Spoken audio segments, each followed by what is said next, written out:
Outside, it was a typical damp and drizzly day in London, but in the Westminster Central Hall, not a stone's throw from Big Ben, Nintendo pulled out several stops to give Europe a peek at what they had in store for gamers. The venue, though small, offered up a look at how some of the premier GameCube titles we first saw at E3 are coming along. With our first look at the game back in May, there was some question as to whether Luigi's Mansion had the depth of gameplay to carry a system launch. Well, the question still remains, but hints at a storyline and something more than just sucking up ghosts have become a little more evident. Any reservations we've had about Pikmin quickly melted away with this latest build. Graphically, the game has made some real strides with excellent texturing and shading. The ease of control is still there, but that doesn't mean that taking on the enemies and bosses in the game will be a walk in the park. Look for Pikmin to be the breakout hit for the GameCube this winter.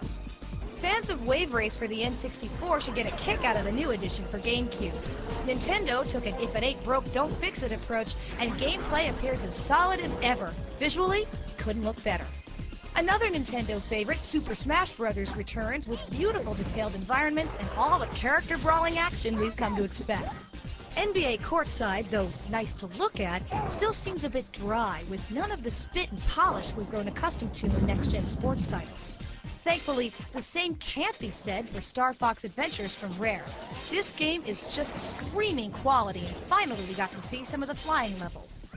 The only bad part is we won't be able to get our hands on it till early next year. Finally, Nintendo's nod to the mature gamer, courtesy of Silicon Knights, comes in the form of Eternal Darkness, a very nice-looking survival horror title. There are some nice gameplay ideas implemented here, including the ability to target specific body parts of the monsters you'll encounter. All in all, shaping up to be a scary, fun ride.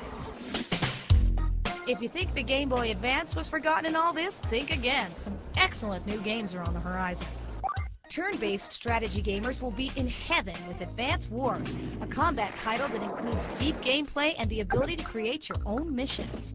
Rare continues their domination of Nintendo hardware with Saberwolf, an action puzzle game that looks absolutely gorgeous. Meanwhile, the evil Wario steps into the fray with Wario Land 4, and the ongoing conversion of classic Mario titles continues with a drop-dead perfect version of Super Mario World. And finally, for the gadget fan, the GBA will be getting a card reader that can scan data off, say, brand new Pokemon cards you must purchase that will alter the games you play. Other uses for the reader, beyond extending the life of the Pokemon franchise, are unclear at the moment. So while Nintendo's showing in Europe offered little in the way of surprise announcements, the increasing level of quality in the games we got to see proves that this holiday, Nintendo is here to play.